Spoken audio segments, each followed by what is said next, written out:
I can see, I can't see Lisa Bresnak. Oh, yeah. Lisa? You're in gallery view. Okay, I can't see you. Judy Victoria Victoria Russell, Watkins. Hi, Victoria. Yeah. Victoria, I Victoria. saw Victoria. And Sandra Lerner. Sandra Lerner, I saw. Hi, Sandra. Well, now what keeps happening here? I don't understand it. Okay, we're live, and this is our 19th show, which is quite Wonderful. an achievement, if we not so humbly saying so ourselves. But thanks to all of you, you're sort of making our dream come true. Emily and I, Emily Harris, who's just right here next to me in the same room. We had the concept in mind a little after, the pandemic started last year. And we tried to create a kind of a holding space or a placeholder with the idea of a tuning fork, that the tuning fork holds a certain vibration, a certain tone. So the idea is that we sort of, resonate together in this space as cultural activists. And I dare say that people who attend, and most certainly our guests, are not complacent people. They're very proactive people. And it's a great privilege for Emily and I to be part of this every week. And thank you, Nancy Azara, for joining us. It's really significant that you're here with us, Nancy. Thank you. And thank Darla and Emily also for helping to set up your technical support there in the studio down in Tribeca. Yes, it was wonderful. It was really great. They helped. Helped. So basically the format, I think many people who've been here know how we usually run our show. It's a 90-minute show. The first 60 minutes are pretty much restrained to conversation between Nancy and I, and I've got to try to keep pace with her. And then for 30 minutes afterwards, we all can share comments and questions and conversations. Is Margaret here from Amsterdam? I'm not sure. There's so many people here I can't see. Oh, hey, Margaret. There you go. Nice to be here for the first time. It's exciting. Wow. And Margaret will be one of our guests in the nearest future. Gordon Skinner's here. He was our guest last week. Our friend Ron Smith is always here. And that's one of the pillars of our program, Ron. Thank you. So, and there's also Ron Daniels out in Mackinac, northern Michigan, Upper Peninsula, the UP guys, not UPS. But great, you see you. Uberland. We call it Uberland.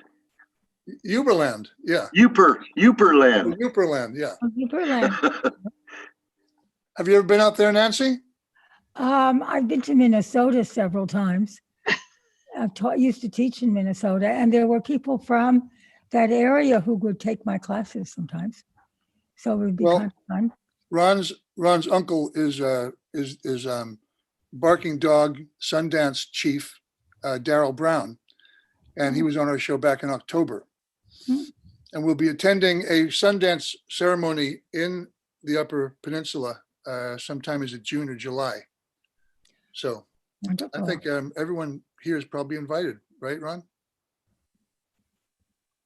Yes, July 16th is Tree Day. It's a Wednesday. So you want to be there the Sunday before. Spend a week with us. It's a beautiful time. Thanks, Ron. You're welcome. Nancy, I just want to start off with a few, I don't know, kind of relevant questions, I think, to our times right now. And I just begin to notice, I don't know if you've noticed, but I've noticed a few people, even in my family, who seem to express a kind of a defiant kind of sense of freedom now that this vaccine seems to be, becoming more accessible and fluid, literally, in our society. And I'm wondering You know, in the last year, we've seen so much movement toward looking inward, looking at our lives, looking at our priorities and our deep values. Mhm. And I wonder, you know, like family, purpose in life, priorities, yeah. And at the same time, we're seeing a kind of what's happened, of course, in our civil unrest, and for so many other reasons due to COVID and other conditions. There's a kind of a tendency toward the clan-like behavior, maybe even cult-like behavior, maybe even, you know, this what we call pods and safe spaces with people. But I wonder what you think this kind of freedom that we're seeing, that kind of it travels with the vaccine.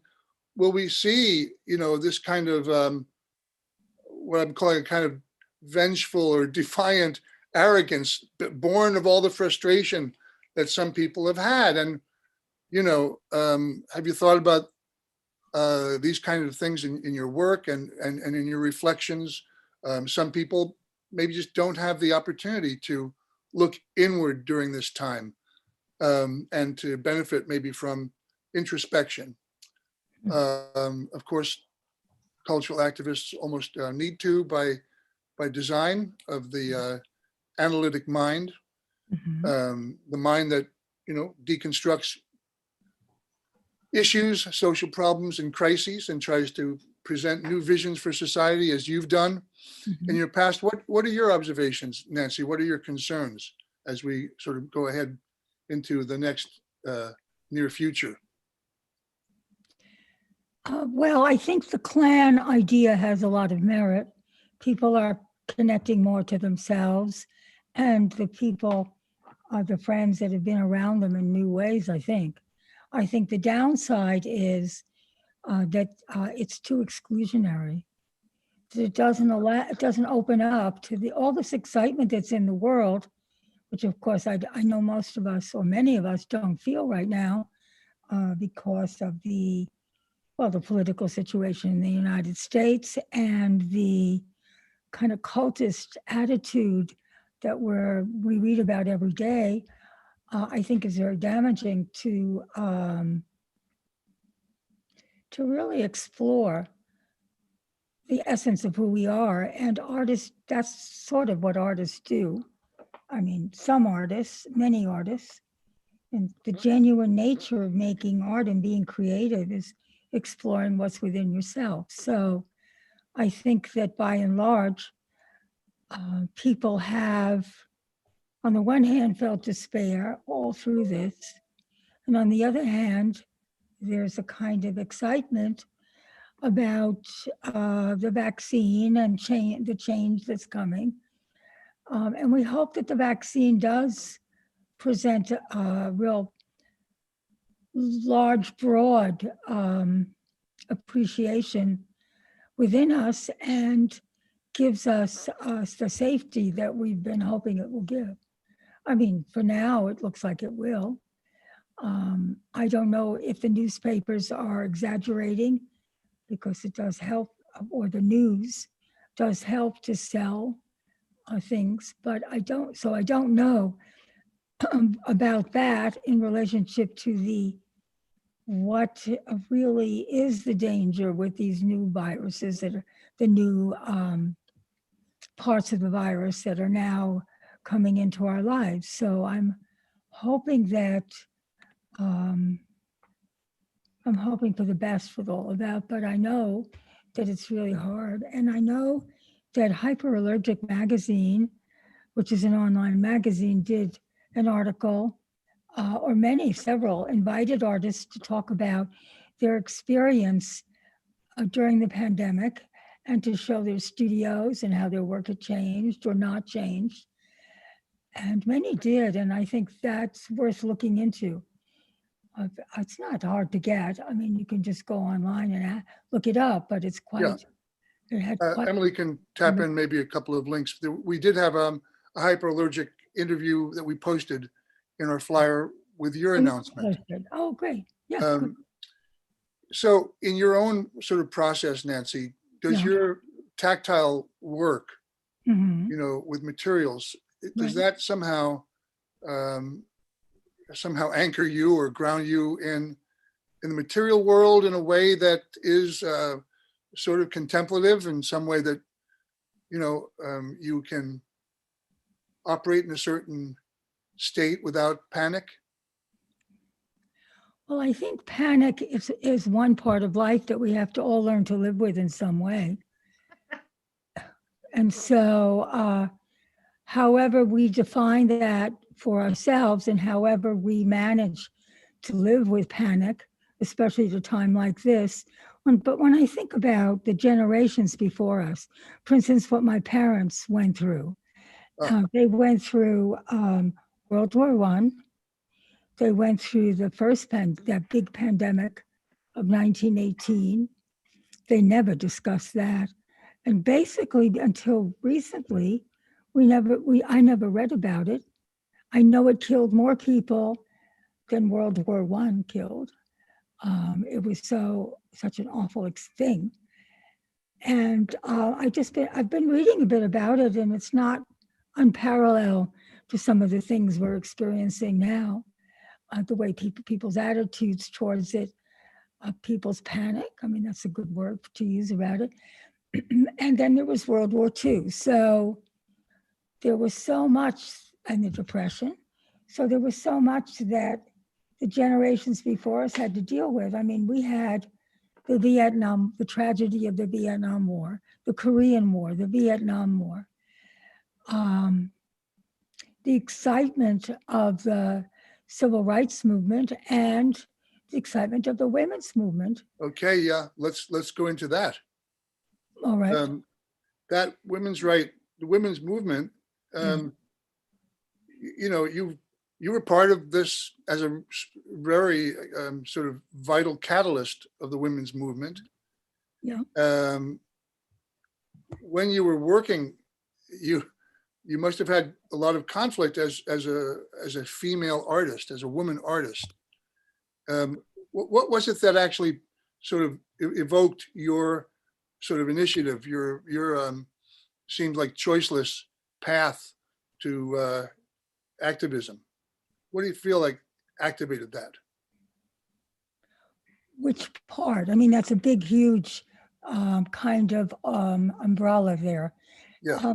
I mean, we could start with the fact that most women in the 1950s and most women who were older in the 1950s had already been forced back into their homes and told that even though they helped win World War II and the government was grateful, it was very dangerous to allow their children not to have a mother. So my mother and many of her friends, and I don't know enough about her friends, but my mother was a very unhappy person because she really did want to participate in society in some way. But as an Italian American woman from whose parents were born in Europe, she really had no permission to become a different person. Although she did love the movies, which showed very independent women. She loved Jane Russell and she loved Lana Turner, and she loved man-tailored suits. She would always talk about them. And I know my daughter watches a lot of those movies, so on occasion I can see their their merit. I mean, they were usually striped and they were very male-like, and they had short skirts and I have some suits too with those wonderful shoulders, very broad shoulders. Yeah. And so that was something that was very exciting to her and bewildered me as a child because I could never figure out why. Why people just couldn't be what they wanted to be. So when the women's movement came along, for most of us, this was a great fit. It's exactly what we had been looking for. we were able to find each other. And my experience, although I was involved in Red Stockings, which was a broader movement, women involved in broader things than art, just art. I was extremely connected to women in women's art movement. And I had a consciousness raising group. And I wonder sometimes, every time I mention consciousness raising, how many people know what that was now. Right. It'd be good to look it up because it was a wonderful tool that we used. Nancy, how did the men, the Yeah. gentlemen artists, how did they respond to the idea of women having some power in the cultural world? Except for very few, not well. And they had, they had to learn. There were a couple men's groups that started, and I heard they were very confrontational. Wait, you mean to say men's groups started in some Women's response to group. women groups? Is Well, that they did because they were bewildered. And often we'd have these women's meetings and they would tell their husbands or boyfriends they couldn't be there. We'd come and they'd look pathetic as they left. I mean, it was a scenario that people participated in. And we, of course, at that point, we didn't care. We were just, Elka, you're here, are you? I'm here. Yeah. Can you hear me? I can hear you. And if you have anything else, Elke, that you would like to share with us about this, because Elka Solomon was in my women's group with me. right? And she can also talk about the excitement. And there was the other side too, but I think we should look at the really wonderful excitement of being part of a women's group, that we were all looking for a new way to explore who we were, what we were doing, and as artists, what that meant to us. Well, But Ilka, in an atmosphere that was really safe for a change because it Right. was private in a way, and we were there to maybe make a new language for ourselves, both verbally and also in terms of how we looked at our work and how we thought about our work. Right. And we felt that we could just explore in this safe space without any interruption, because consciousness raising, one of the major facets of it, and it's been used as a political tool, had been used then, but also as a political tool for a long time, maybe 100 years before or so. And it had been used to help people in different cultures find themselves and feel confident in themselves. But you couldn't interrupt a person while I was speaking. So the old form of conversation was you'd start to say something and somebody'd say, I know exactly what you mean. And then they'd go off on their other thing. And then someone else would come up and say, no, that's not quite right. Or as the men were doing, from what I understand, because I was married at the time, my ex-husband was a member, he said that they were very confrontational. And he felt that it was harder for the men to have communication because was how men were brought up. So they kind of had that quality. And it gave an opportunity to have lots of good conversations. Nancy, Yes. there's another thing that within the safety of the group, we were able to analyze a very old nugget like the personal is political, Right. and then how we do what we do with the opposite of that. So we were able to somehow come up with a really important question that some people really felt one way and other people felt another way, but it was a space where you really can talk deeply about issues that were instigated by this privacy. It was such a wonderful surprise to find that many of the issues we thought were personally ours and our weaknesses were really something that had a much more political context, which I think is what Elk is pointing out too. And therefore, we had the opportunity to do an analysis of it and examine it. Well, I just want to poise the idea that nowadays we seem to have so much movement, as though the engine of what you guys started, the civil rights movement, the women's movement, now Black Lives Matter, Me Too movement, that the whole sort of social explosion of transformation is somehow either reignited, but somehow referencing the energy of the 60s and 70s. What do you think about that and about now?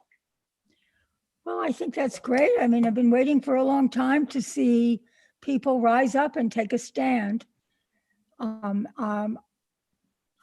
sad that some of it is as hard as it is, because we did do so much work in the 70s and 80s and 60s and 70s, and in some ways it seems like we've gone backwards. But backwards you go 5 steps backwards, you go 10 steps forward, you go back. I mean, that's just part of the normal way of No, there's something else, Nancy. Mhm. And that is one of the things that we really talked about were issues of class, Right. number one. And number two is that when we were in the same group, the beginning, in the late 60s and early 70s, the second range of women's liberation, is that it was a white middle class movement. And initially mothers were not as supported as they might be. And all of that has really changed, aside from opening up to a certainly much more diverse feminism. Well, not only And that, just we would- look. Just look at the population of the women now who are in Congress. I mean, that's so exciting to me. You couldn't be a lawyer. I mean, you could, but the women who are older than I and my age, who went to law school, talked about their struggles, or medical school. I mean, there were quotas. It was really bad. But now that's not the case. And so it's exciting to see that happen. But Emily, did we want to look at some? I want to Yeah, show. we're going to screen share right now. Thank Great. you. Thank you, Nancy. Let's get into some of Nancy's material work, and then we'll have another opportunity to speak together just after that. So Okay. how are you guys? Well, Emily Harris kind of put this together. This is my book, Spear Taking Form. And this is, and it's available through Amazon. It's easy to get. This is a sculpture I made in the early 90s. And it's called Spirit House of the Mother. And it has a magenta interior with spirals on the floor. I think we have one more photograph of this, JPEG of this. Oh no, well, maybe we'll flip through another one. But So wait a minute. Who are the ladies that we're seeing here? Do you Oh. recognize them? yes, that's Irene Paslikis. That's myself at the microphone, Carol Strunkilis and Lucy Lassane, all members of the New York Feminist Art Institute. And active. Irene was on the board and a founder, Carol, and Lucy were all founders. And this, I think, might be our first open house. And the Feminist Art Institute began in 1979. And it was a way for us to explore as women what art making would be like if we had the opportunity to do that. And then this was a big benefit we had at the Green Street Cafe auction. And that's some artwork. This is our first poster. So tell us about the Feminist Art Institute, Nancy. What was going on there? What was it that it became an actual institute, maybe as an outgrowth of the meetings Mhm. that you had. And there's Judy Chicago. Right.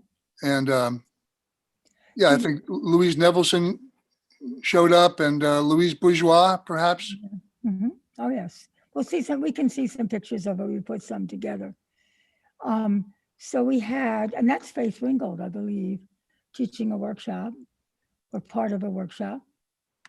And we had a big benefit to start with Louise Nevelson as our guest of honor. And Louise Bourgeois came as our guest of honor later on. That was our T-shirt that just went by. And this is somebody, a participant, who's talking about the work, and this is another participant. We were trying to explore whether women artists really could find within themselves So something that was different than what we were constantly being trained to make. Because the bulk of art students were women, and practically all of the men instructors all of the men were instructors. So we were shaped in those kinds of university and art school situations to make work the way men's vision was of art. And many women stopped making art because it no longer became exciting to them or something that they wanted to participate in. So this was a way to reestablish that, to find within yourself what it is that you really wanted to make. Nancy, do you mind me asking, and if I'm, I don't mean to be irreverent, but I think it's interesting to understand. You're all individual artists working in your studios, Right? perhaps independently, but was there actual collaboration? Was there competition? What was the sort of, dynamic in the community? And I'm sure maybe it changed now and again, but can you describe a little bit about what the feeling was between the members and the friendships and the camaraderie, or as I mentioned, competition? I mean, we're all individual parts of a big whole. Mhm. And how was it that this was respected in that context at that time? Well, it was a long haul. It took a lot of work, a lot of understanding, a lot of compassion for each other, and a lot of appreciation of the differences that we had. And as Elka pointed out, for instance, we had to expand. We had a too narrow a vision, but we had so much to work with that it was hard to, we had so much within ourselves that needed to be healed, that it was hard to expand at the beginning. And if you look at within ourselves, unless we heal ourselves of things that prevent us from moving forward, it's really hard to move forward. And it's really hard to, if not almost impossible, to appreciate the other in a way that deserves to be appreciated. So we were all exploring these things. It was brand new. I mean, we didn't have any history. We didn't go that we knew about. We didn't go to school and learn about women's history. I remember having one paragraph about the different women who worked with the poor, and a little bit about women's suffrage, maybe a couple sentences. I didn't know that women chained themselves to the gates of the White House. My daughter was shocked too to see that they force fed them. I mean, they were brutal to these women just because they were women and they wanted to vote. They had the nerve, in quotes, to think that they were equal to men. And and prohibition was around the same time.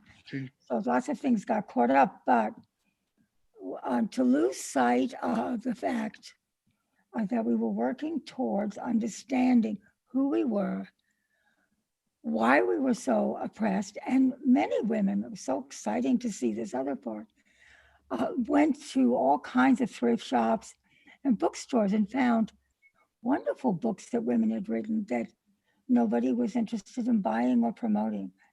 So that came out too. And so we spent a lot of time reading. I got so tired of reading all these articles about the women's movement. After a while, I just had a little bit of overkill. And so I remember feeling that I just can't read anymore about this for a while.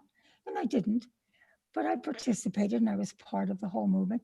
And there I am in my late 20s, I think, maybe early 30s. And there's the piece I'm carving. I'm a wood carver. I think this piece was called Sicilian Flowers. This Wow. piece is called Widow's Tongues, What year are we looking at that? When is that made? 1972, maybe 71, 72.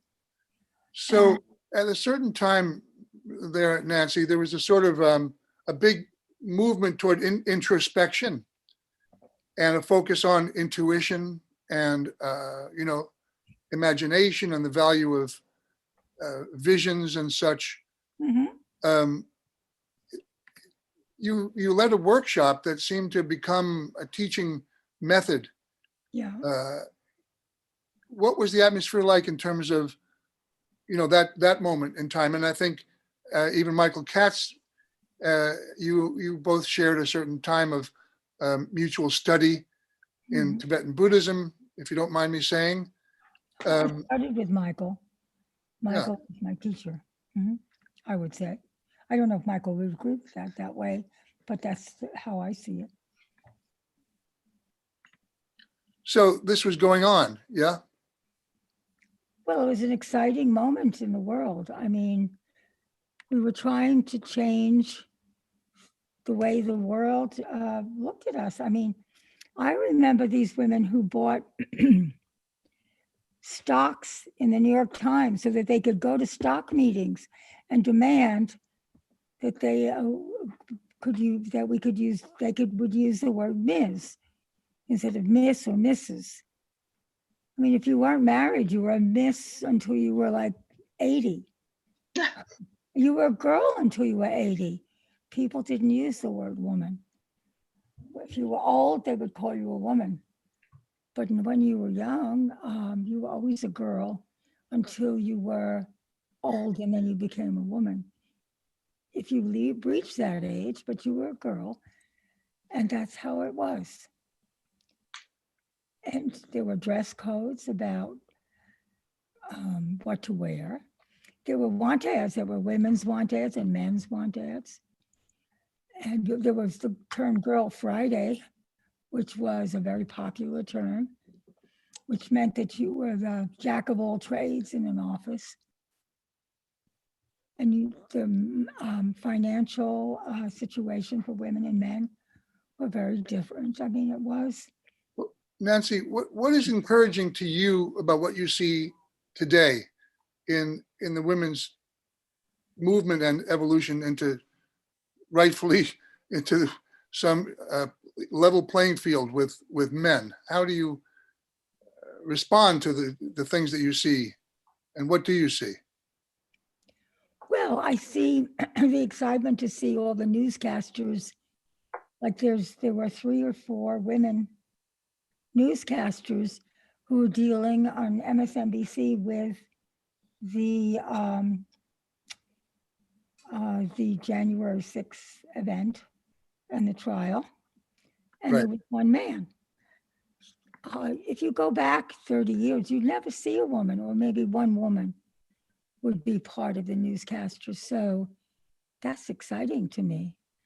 And now you don't only see white faces, you see people of color in major positions, and that's very exciting to me.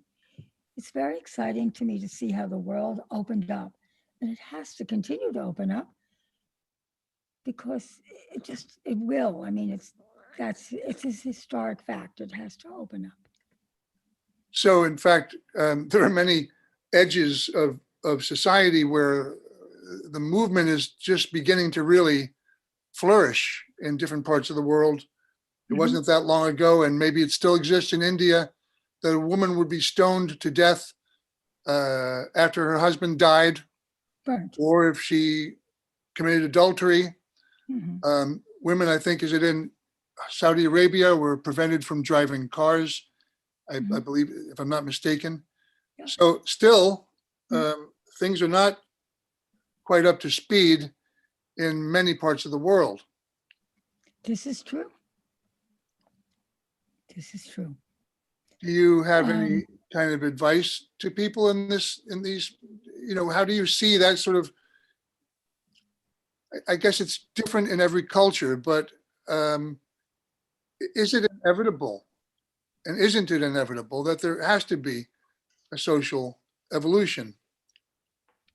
No, it is inevitable and it's happening. And it doesn't, things like this don't happen easily because people don't like to give up their privilege. Right. That's it. I mean, that's really, I think, all we can say about it. And we can watch it happen and we can see these women taking over positions in Congress. I mean, Nancy Pelosi, I mean, she's just, I mean, it's so great to see a woman like her who is so gifted running Congress, being in charge. So these are great things. I mean, When you were a kid, Nancy, Yeah. your family, were they second generation or first generation Italian Americans? my parents were born here. My grandparents were born in Italy, Sicily. I had one grandparent who was born near Naples. Yeah. But they were all from southern Italy, and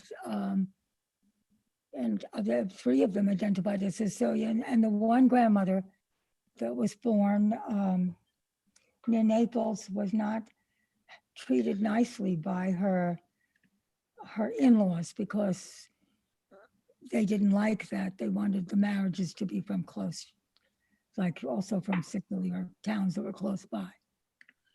So do you feel that, like, in your grandparents' generation, that entering into the American capitalist space Mhm. was pretty hard going, and that not that dissimilar from other minorities that have been prejudiced against, that society would be all the richer if the underprivileged, so-called underprivileged and victimized, actually could teach us things about society that we can't benefit from as long as they're in a diminished and weak state. It's like my family were so like you. Mhm. My great grandparents were immigrants to Uh-huh. America, Mhm. and I was the first person in my family to even consider, with some degree of force, to be an artist. Mhm. How was it looked upon in your family? Was it hard transition to occupy your sort of position that you are an artist? Did you know when you were a kid that you were going to make visual art? And do you feel in some way, some entry into community leadership that you ultimately occupied? No, I mean, I wasn't brought up to be um, anything other than a companion to my mother, to live close by, to look after her, a very traditional background. And my mother was very upset that I was an artist. She thought that I could have really done a lot with my life, like I could have been a receptionist or a model. That's how it went. And so I was a very rebellious child. But I'm thinking that we should, if people want to see sculpture, we might just go through a little bit of it because Yeah, we're just about to go back into that stream of work. Thank you. oh, good. Thank you. Thank you, John. This- So this is Widow's Tongues, and this comes from a plant that's called widow's tongues. And it struck me during all the work I was doing with the women's movement, how plants were given names, derogatory names about women. I mean, what must it have been like? I mean, not to speak of the Indian culture where they literally burnt the widows to death on a pyre with the men, or and you know they had no life left. Here, a woman who was a widow probably had no one to really look after, to be with, to be friends with. I mean, she was lucky if she had grandchildren, then she could probably have status and also spend time with them. So the idea of calling a plant a widow's tongue, which is, it's also called the snake plant. It has circuitous, it's green, usually has a little yellow in it, and it's very circuitous in terms of how the leaves move upward. And it's very hardy though. I liked that part of it. So that's what this piece was called. Maybe we could go to the next one. Yeah, this is a close-up. This is called the Spirit House. No, sorry. This is called Heart Wall. And it's 22 feet long. And it's all carved wood. Some of the wood is very old wood and some of the wood is new wood. Some of it is branches in the center. The two red branches that intertwine with each other are from a tree that was felled close by. Nancy, is this piece called Heart Wall? Heart Wall, yes. And it's really about the heart chakra and the Heart Sutra, which is the beautiful Buddhist Heart Sutra.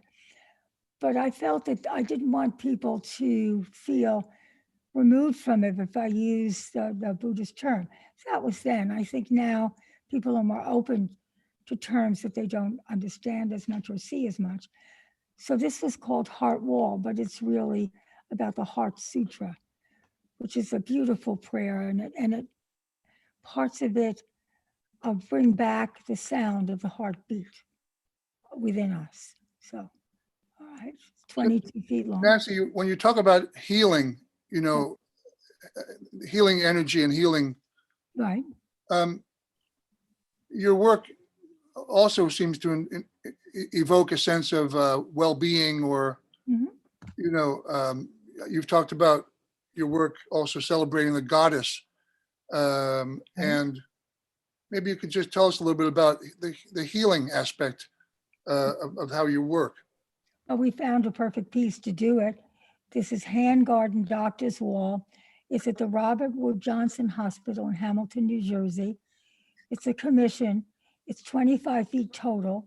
So that to the left, you'll see is the other part of the side wall. And the reason why the two bars are there is so that if people drive a cart into the wall, they hit the bars instead. And it's of the head doctor's hands at the hospital. Now, there were no women head doctors at that time. I imagine it's changed now. At the time, I was told it was beginning to change, but we traced my partner, who's a doctor, and I went, and she traced the doctor's hands, and I was told I couldn't say whose hands were where because the doctors would fight about them. So I didn't, and then at the opening, they did have little fights about whose hands were where, but I snuck in some women's hands, and there's my hand in there too. Nancy, the work also obviously emotes a lot of feeling through light, right. the use of light. And I wonder if you use these kinds of tools as a way of shocking us or arresting our attention in a non-conceptual way, so we can enter into this other sensorial, you know, tactile healing energies. The work actually is sort of a tool for healing in these ways. Yes, this is true.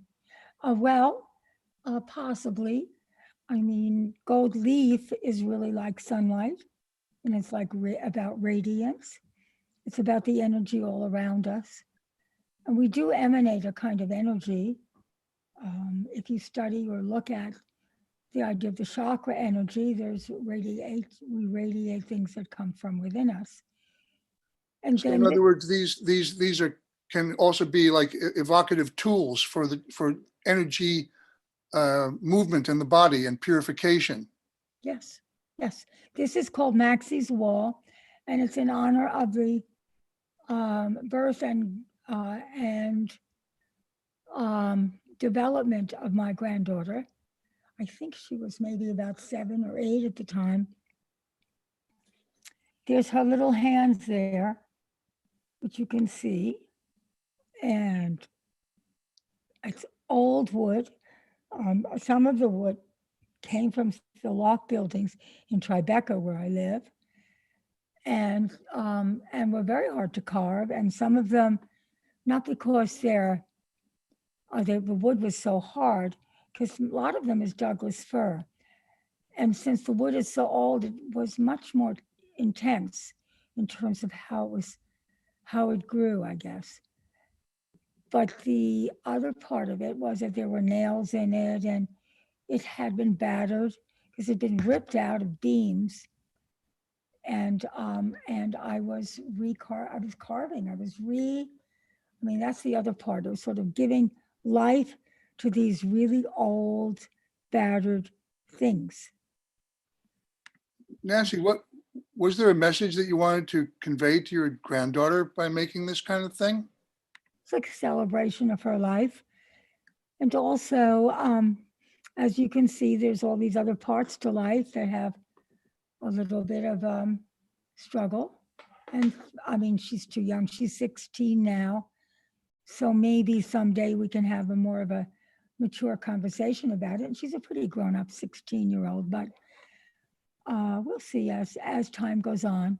Did childbearing sort of change the way you saw your role and your also social role as being, part of the great creation of the universe?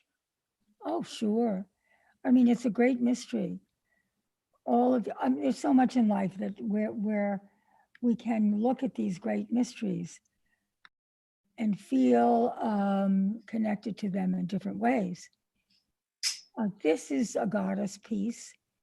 You almost feel in this piece the way you felt in the way I feel about having made the spirit house of the mother. There's like an energy inside of it, so that the top, it's 10 feet high, and the top part projects out. So you feel almost like a presence inside of it as you look at this piece. And this is Dawn Light. So if we could just go back a second, who do you feel were your sort of mentors or inspirations? Was Louise Nevelson looked quite advanced in age in the photograph that we'd seen of her just there? She was. I remember she lived down the block from me in Little Italy, and that was in the 70s. Mhm. I don't think she lived all that much longer, but how did you all sort of relate? I mean, did you feel that she was an inspiration for you? Oh, definitely. She was an inspiration for many women. That's why we had her as the guest of honor at our opening benefit. And that benefit was at the World Trade Center. And she had just dedicated a huge piece that she had made. And she said it was one of the major pieces of her life, Louise Nevelson. And so there she is. Yeah. So this is at the World Trade Center. This is at the World Trade Center. There's Gloria Steinem behind her. Yeah. Karen Lippert, who also worked at Ms. Magazine and was their publicity person. And a woman called Midge Costanza, who was part of Jimmy Carter's administration. So that was in 1979. And but Louise Nevelson was a diva. So it's not, I mean, although I knew people who had been friendly with her, She was not at that point in her life approachable. So I never became friendly with her. Louise Bourgeois is a little different. And then also Lenore Tawney, who was a mentor to me. That's Louise.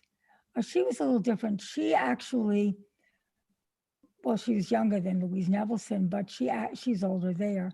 She's probably in her 70s there.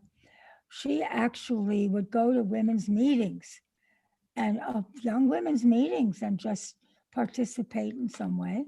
Sometimes she'd hold court and have a little sub meeting on the side. But she was a very young, active woman. What's It's happening clear. behind Louise Bourgeois? It says something about the Ford Foundation. I guess that's some, Ford Foundation gave us grant for a year in 1981, I think it was. So we opened in 79, and we really struggled to stay open because we were trying to explore what art was about and what women's art was about, and where inside of ourselves we could make art that was not told it didn't work, or it didn't have this color, or didn't have a composition that was appropriate, or whatever. We were just making work to make work. And the Ford Foundation gave us money to set up programs and continue. And we had a big program where Louise joined. As you can see, she was really part of the group. She was someone who was extremely accessible to people. And we were so pleased that we had money from the Ford Foundation at that time. So this is 1981, I think. I have to double check my dates because it's been quite a few years, but I think around that time. well, it's just somehow very impressive to see her there. Really, it is. Yeah, well, she was great. And she was, the night before she decided she wasn't coming because she was too busy working in her studio. So I had to talk her into coming, which was not easy. But she came, and we had to pick her up. So Darla, who was part of the New York Feminist Art Institute, went and picked her up in she had a car. She went and picked her up, and she saw Louise's complete studio, which was such a treat. So Wow. that was great. And Louise toured her, showed her the whole thing. And she came wearing a trench coat. So I always thought, well, maybe Louise was making art that day and didn't want to be bothered. I mean, that's often what happens. So anyway, Yeah, and that's a good thing for all of us, right? right. Now, this is the collage that's from the Crow and Sandal series. The sandal of the guru is a sacred thing. And often you'll see them on the altar of different Hindu spiritual altars. And so I was, there was some kind of a medical problem that I had. And I was in the hospital, and out of that came 13 of these pieces. I didn't want to stop at 13 really, but I made myself stop at 13 because 13 is a witchy sacred number, and I wanted to have that as part of the experience. So I think we have a few more. There's your crow, and there's the sandal. A crow is a harbinger of different messages in many cultures. And this is a piece that is a branch from a big, someone gave this to me. Now I'm trying to remember its source. But it's quite huge, and it has this quality almost like a cobweb or a brain. And it was put into an exhibition which discussed different machinations of the mind. It's fragile, and I've started to work more with white. Now I'm pretty much working with using the color white, silver, some gold, maybe another color here and there, but in the sculpture now it's become white. The background piece here is a shadow. Nancy, when I read your, your biography online, Yeah. and I use some of that in our flyer for you, Mhm. it references that you work with large scale wooden sculptures Right. and mixed media installations and exploring life cycles, utilizing the tree as a metaphor for Right. personhood, Right. exploring folkloric stories of mystic women's roles, goddess imagery, ancient symbols, and affirmation of female self. Yeah. Mhm. So as we look at that image here and previous images, we see quite directly, the tree itself, not an abstracted tree, but sort of a tree somewhere between the ephemeral and the material, perhaps. Right. Well, it's abstracted in the sense that I worked with it. I cut off branches. I trimmed it in a certain way. I painted it white, gessoed it white, and then I also focused on the shadow. So I'm expecting next July that I will be showing some of these pieces. This is And recent work. this is recent work, yeah. And I'll be showing some of these pieces at the AIR Gallery in Dumbo. Oh, great. I think there are at least two other AIR artists here on the show with us tonight. Yeah. Yes, I think so. Liz Biddle. That's right, Yeah. Elka. Elga. Well, yeah. And I'm not sure who else, but it's great. Mhm. In fact, that's how you and Emily Harris, I think, have met at the AIR Gallery, We right? did years ago. Emily and I met. I don't remember how many years, but it's been a while. Yeah. All right. I don't know if Jason's still here, but Jason, you helped me with that base. I don't know if you remember, you're still here, probably. So these works are up in Woodstock now. Is that right? The large works? The large works are in Woodstock. Yeah, they're too big to work. Oh, Jason said yes, he remembers. Oh, good. Came out kind of sparkling, Jason. You put a lot of really nice energy in it for me. So Nancy, yeah, there we are. So Yeah, this work might be in AIR, you're saying, in the next, this piece will be in AIR in July, and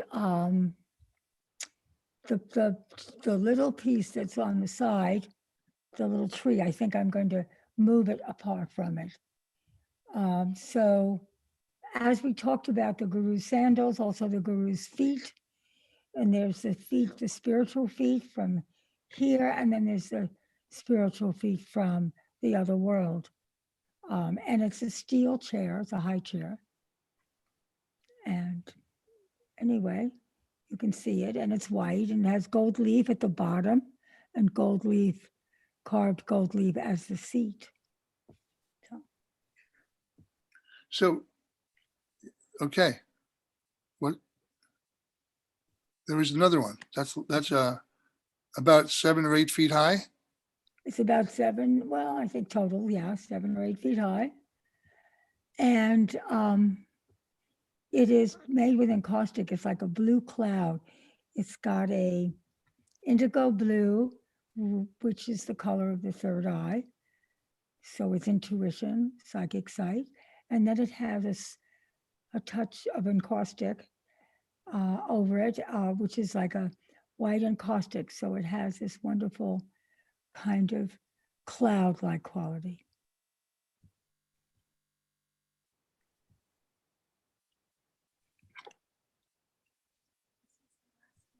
Arch. This is also on a steel base. How large is that now, Nancy? Not too big, about 2.5 feet. Uh-huh. Okay. Painted I've been- red with white over it. I was honored to have an interview session with you back in October. So you saw the work in person. Yeah, and I'm excited to get to edit that film soon. Oh, good. So can you talk a little bit about there it is, this work Spirit Taking Form and tell us what that is? Well, on the cover of Spirit Taking Form, And then there's a quote there from Gloria Steinem. right, yes. Which I can't read from here, but maybe you I'll can. read it out loud to you. Good, okay, good. Tell us how to meditate our way into our imaginations and give our thoughts and feelings visible form. Yeah. Tells us how to meditate our way into our imagination and give our thoughts and feelings visible form. That's Right. Gloria Steinem's quote on your book. Yes, well, and Louise Bourgeois actually did a quote too. I think, I don't know if it's at the frontispiece or in the back, but basically from teaching at the New York Feminist Art Institute, a class in consciousness raising where we drew and made art as we talked, I I began to think, this is really excellent. We're making so much headway in terms of what we see within ourselves. And women would begin to feel that they were learning then what their original forms were. And I myself began to see that too. So I thought, well, maybe we should try meditation, because meditation might bring us deeper into that place, to explore who we are and to bring those original forms out. So I tried using meditation and making art from meditation. And I started to develop these workshops and taught in a lot of different places, including in Europe. And I found the excitement that we were looking for began to develop from making art about the self in a way that was so true. It was really who we were, and it was really about who we are about. So I began to make those meditations, which are in the back of the book, actually. So the first half of the book talks about my journey as an artist and what I felt about in my life and why I became an artist, which was because I wanted to explore that deeper part of myself. And then the second part of the book has the meditations, which I used in various places, and where people would then discover what their art was about and how they wanted to work with the things they were seeing by going deep into their personal self. And so we would discuss that. And I would tell them, this is not art to go into the museum. This is not something you're making to go into the Whitney. You're just making it as if you would make a diary, but it's a visual one. And so wonderful things happened. And they made work that's very inspiring and exciting to me too. Because I would always count the number of people in the class, and I'd always be looking for the extra person. I couldn't find them. One day I realized it was me. I was counting myself as a member of the class, which I was, really, you think about it. And I couldn't figure out. So that's what happened. So then I stopped counting myself as a member so consciously, because I was always thinking, well, we have to wait for one more person, or where is that other person? And there I was sitting there, not knowing. So that's how that came together.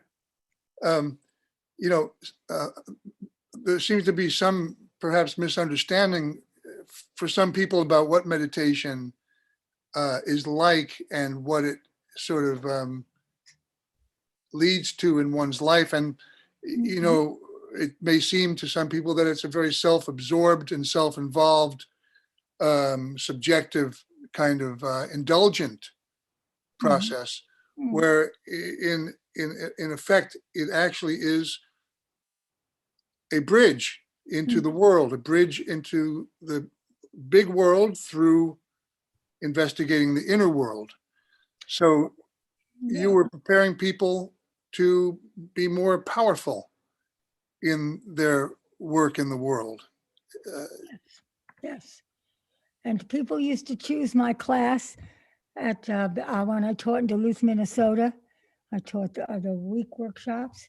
They used to just figure out, they have that time on vacation.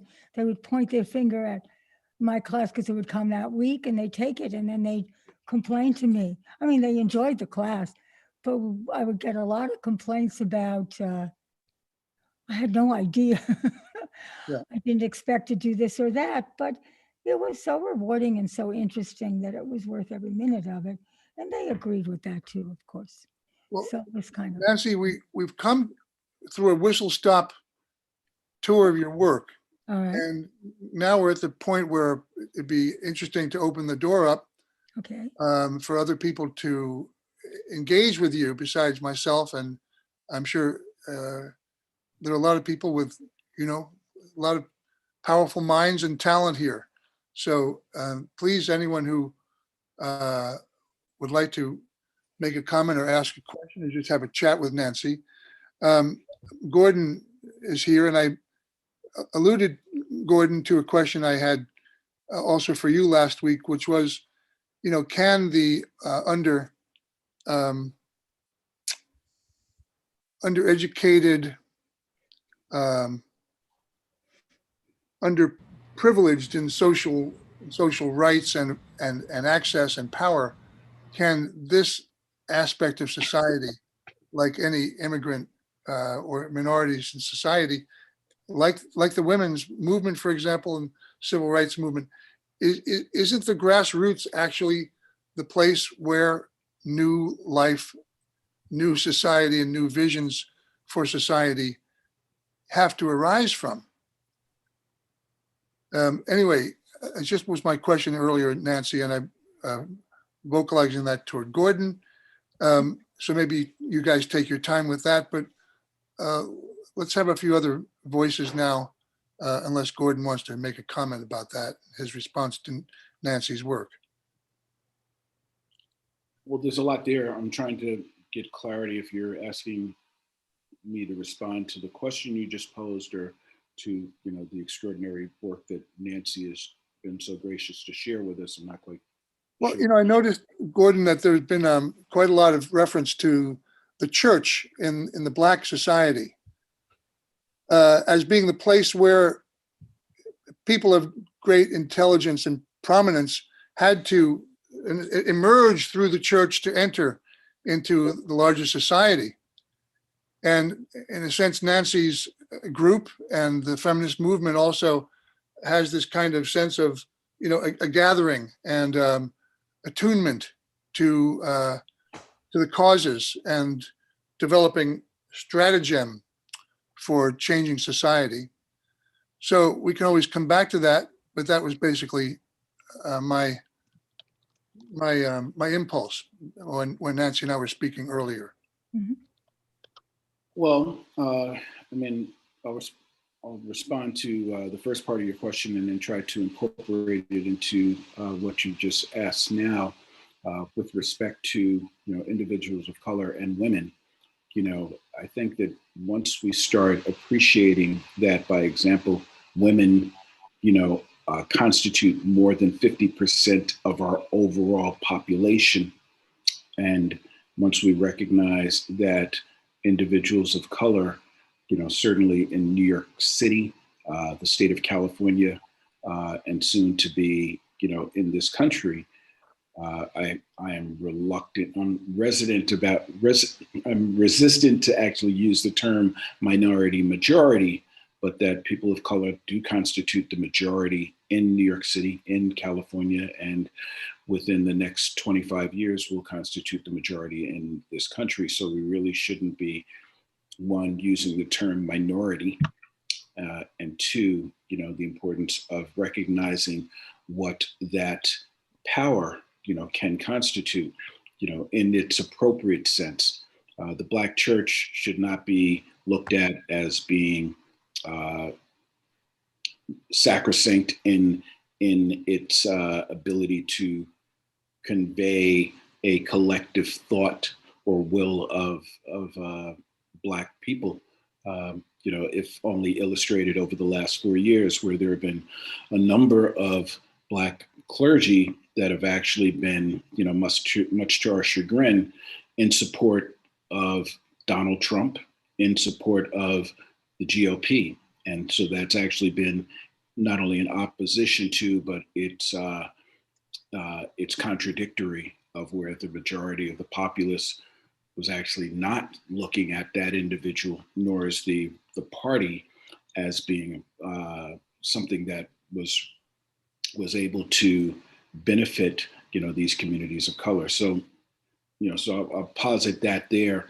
And I apologize because I kind of got a little lost on the second part of your question, but I'll defer to Nancy, and then if you re-ask it or want me to respond to it, I'll gladly do so. Thanks, Gordon. Well, if I recall, your question was really about grassroots, which means the people. It really means just a person, the groups of people. And of course, it has to come from within, it has to come from the heart. And that kind of change is coming. I mean, Gordon is absolutely right. The population will be changing radically in the next 20 years, 30 years. And I think that's why we have so much resistance, because people know that. And I have a lot of hope that that our new president will be up to making change happen in a very positive way. So we'll see.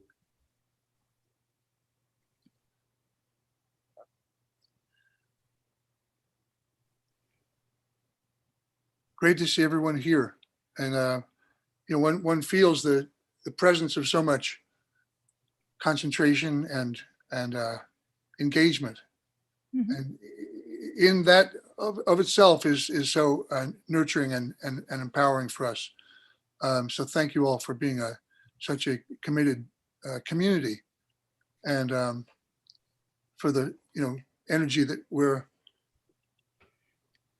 together bringing into the world, hopefully fearlessly moving on together, not just as individuals, but as collective somehow. That's our vision for the Tuning Fork and the Institute for Cultural Activism. Emily and I are really, really happy. Nancy's with us. And actually, Emily has a question also you wanted to ask. Just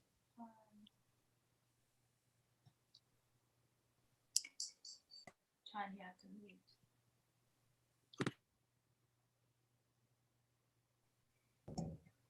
Okay. Can you hear me? Yes.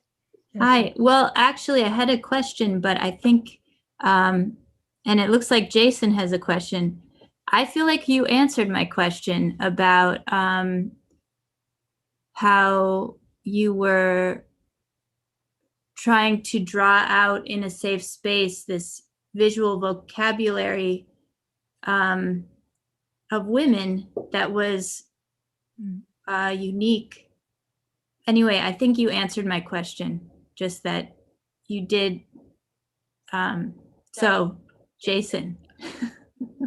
well, if you don't mind, Emily, maybe I can ask you a question, Emily. And what's it like to be sort of in the main stream of Nancy's studio and her work over so many years? What is it like for you? Is Nancy a kind of mentor to you? And maybe you can say something about that. Well, we've been working together since 2007. Really? And it is such a privilege Oh, and an honor to just be part of helping you to make this work, but also to watch you, because I'm never really involved in the art making. That's not really, maybe I did some gilding, but to watch these forms that you make, it's just really privilege. In your classes. So thank you. thank you, Emily. And I know that you both are involved with some ongoing conversations and collectives. For example, the group that you were involved with from Australia, Nancy and Emily. Yeah. Tell Well, us about that, Nancy, can you? Well, we were trying to bring together, Emily and I, we kind of discussed this idea, and then we tried to bring together younger women artists and older women artists, because a lot of older women artists were very embittered because younger women artists were getting so much attention, and they would complain. These women have galleries, they have attention, they get grants, and we don't get anything. So I thought, well, it would be wonderful to bring together these women. I was going to say myself included, which means I have to count me again, not forget that number. And so we would meet when we could. We met maybe 4 times a year or something like that. And it was pretty exciting. And sometimes there'd be more older women at the meetings, and sometimes there'd be more younger women at the meetings. And we had 2 places we met, 2 galleries. One was in New York City, and one was in Dumbo. And we noticed that the population would change depending upon where the gallery was and where the meeting was. So that's what we did. And we had long discussions about this issue, about women, younger women, what they felt like in terms of what they had as privilege, and older women and their struggle now to be even seen. So anyway, so that was it. I think, did Jason have a question too? Jason, are you still there? You are. Jason. Sure, Nancy. Thanks for your talk. You've been a very respectful and strong ally of the Native American community in New York City. I'm curious to know how, and we've had talks about how you integrate some of that culture and those beliefs and values into your artwork. I've heard you talk about how you've supported women's rights and those politics, but I'm curious about your influences and how you continue to be influenced by Indigenous perspectives while remaining respectful in your production. Well, Jason, it was not hard because well, first of all, when I started, I didn't want to make sculpture that was just about men on horses, looking like they were exceptional, which I never were related to at all, or some of the other sculptures like naked women, women who were really not being celebrated because they had done something important for themselves, but the nature of being sex objects that were, say, around the Manhattan Bridge. I think they're at the Brooklyn Museum now. So all of these things didn't really appeal to me. But sculpture, something about sculpture drew me, so that I sort of went to the sculpture studio at the Art Students League and never returned. I just fell in love. And Native American culture and Native American work opened my heart. I mean, it's just so amazing as an artist to really see the kind of work people did, and how much they related to who I am and to the world now. I mean, there's so much relevance there. And also the other thing, I think the third part about all of this is that I never wanted to be a sculptor just to make money and to be famous. I mean, I like to have recognition, but I really wanted to make my art out of a spiritual place. And so I studied all these different things. I studied a lot of Northwest Coast art. I studied the Plains art. I just studied as everything I could. I did a pilgrimage once in New York State. I went to all the different Iroquois Federation places that I could manage in the time I had. And we just drove there, and we drove to the museums, and we talked to people, and people were so kind. They would bring out masks, those false face masks that the Iroquois people make. They'd bring them out and show me. And it was so exciting and wonderful. And there's a quality that contemporary art made by my peers often doesn't have. And so I couldn't have too many conversations with them, but with Native people and their artwork, or with people who are making work from a spiritual place, it just opened my heart. So that's why. It's hard to talk about things that don't have, that words really only can dance around, but that's sort of how it is. Nancy, I believe that Gordon wanted to ask a question, Oh, and let's give Gordon the floor for now, and maybe there are other folks too. okay. Great, thank you. Nancy, what I wanted to ask is, first by setting it up, that your work has always, it appears to me, has always had a conversation with the future. And I wonder, one, what's behind your eyes? What is, where are you trying to push your art or the medium, or what are the things that you are attempting to say that may not have been said, or that you feel are necessary to be said in your, by using your work?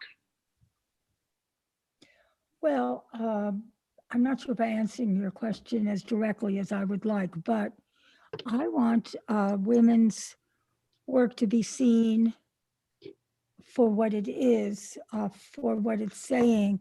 And often that doesn't happen because we are so trained to see art in a certain way, to see the world in a certain way. I think maybe we can start with that. We're so trained to see the world in a certain way that to open our minds and our hearts to see it in a different way is scary for us, all of us, I mean, I try to have a lot of courage about things like this, but it's tricky and hard, as we know. There's a Southern Italian proverb that I was just reading the other day that it was so exciting. It was these Calabrian women singing that when they see the devil, they don't run. And I love that. I just thought, wow, that's interesting. I mean, they're tough ladies. I mean, I met these women different times, and all of those women have this strength and quality to them that I always am in awe of, and a bit. So, so it didn't surprise me that proverb was something or song came out of something they were thinking. So I wrote it down, and I'm going to think some more about it. Imagine, I mean, this is a place where people really think of the devil as a human surrogate, another force. Imagine yourself being from a culture like that, and then confronting that as it comes at you, either from within yourself or outside, wherever you think it is. I don't have to imagine. but I try to imagine them. Right, no, understood. Walking down the street, these women, as they do in this rocky terrain. Anyway, so I can. Let me give you a proverb that I've been holding. Yes, please. Mediocrity is commonplace, and when excellence presents itself, we don't recognize it. That's true. Thank you for sharing that. Thank you.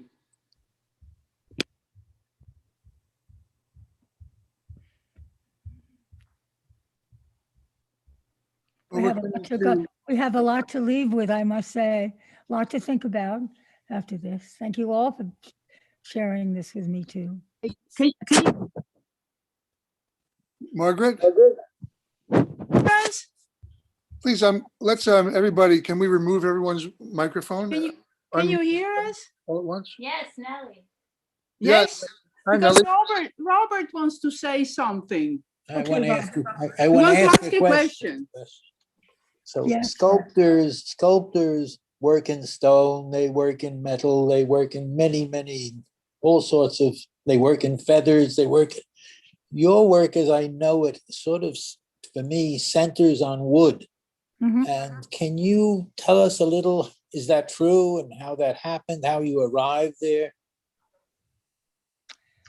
Well, I just always loved trees. I remember as a child watching the trees and the shadows of trees and watching the reverence my grandfather had for trees. And it was all in Sicilian because they would talk to each other. And of course, they wouldn't teach me because that was not, it was dangerous, they felt. You know, I've decided they thought it was dangerous. That's my latest theory about it, but they wouldn't teach me. And so it was so melodic in some way. And so it sounds like Arab music in other ways.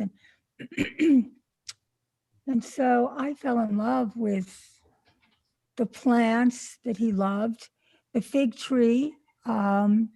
He had several fig trees. He also had several mulberry trees, which, as I've later found out, Sicily had a lot of silk.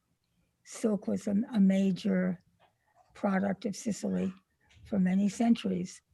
And so the mulberry tree would be something that they would be familiar with and want in their life. So all of those things were a part of that. And I think that as I grew up and knew that you could carve trees, and I loved finding the life in a tree, especially if it's a tree that someone's discarded, brutalized, whatever. I just would carve into it, and it would be, you can take the ugliest looking piece of wood that you find on the street that's thrown away and carve into it, and it opens up to this magnificent thing. And so there was that quality that I loved. And so, and if you carve a cherry tree, the fragrance of the cherries are so wonderful. So I would carve pear trees and cherry trees and just be totally enthralled with how the tree was inside when you carved into it. And then I would feel like I was having a dialogue with the tree. The tree and I would have this conversation. And so that's what came up then. So I think that answers. Yeah, beautiful, thank you. You're welcome. That answers your question.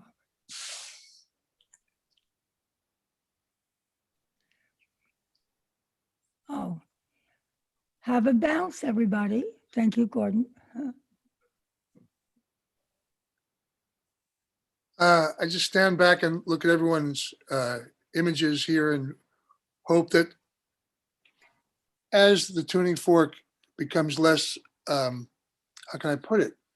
As we get to meet each other more often and in person, that we don't forget about this community, and that we also don't forget about the lessons that we're learning during this pandemonium and opportunity to reinvent our society.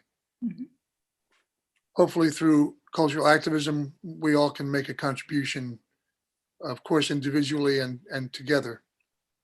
So unless anyone else has a comment, then we can say goodnight. And we're excited to see Lisa Bresnak, Elka, and Nils Hill, and all our dear friends that we don't get to see too often right now. So thanks, Nancy, for invigorating us further and nurturing the Institute for Cultural Activism in the great ways that you are and do. Something else, Em? There's a hand there. Oh, yeah, please go ahead. Yeah, thank you. Are you waving goodbye or saying No, hello? can you hear me? Goodbye, hello. Sounds like a song. Can you hear me? Yes. Yes, thank Just you. want to say, Nancy, this has been very Much more inspirational than I thought. I just came to get to know you a little bit more, and having been an artist who's been on a hiatus for over 20 years, I just want to say that I'm inspired in a way that I really didn't expect. So thank you. I loved working with wood when I was about 14 and 15 years old, and have thought about it my whole life. And I think I'm going to start using my hands more. So thank you. So the wood is calling you. Yeah, the wood is the colors, the art, just art itself. Yeah. So thank you. Your life is very interesting.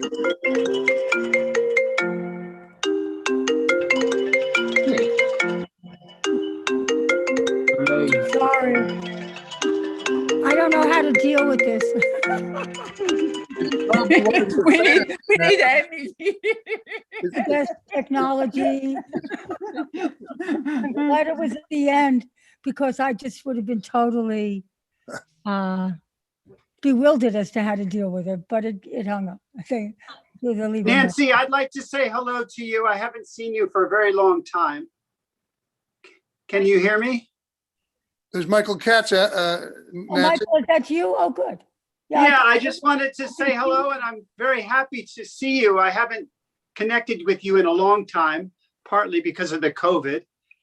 But, you know, it's great to see you and hear more about the substrata of your art. So, thank you, Michael. You know, we share a lot of interests, and, you know, I hold you in great esteem. So thank you, Michael. It's lovely to connect with you and to see you in a red shirt, which I think I've never seen you in one before.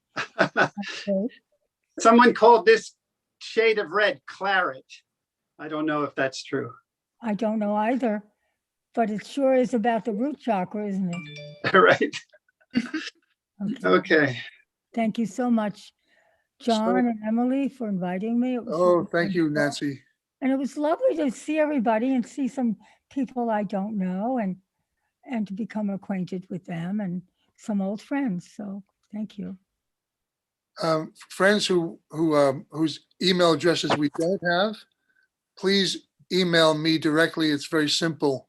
John@mdsfilms.com. MDS Films. John@mdsfilms.com. And we're now just going to say goodnight with one of our go-to songs. So here we go. Nancy, maybe you'd like to join us. Oh, well, of course, of course, I'll try. I'm not the best. Travels to you until we meet again.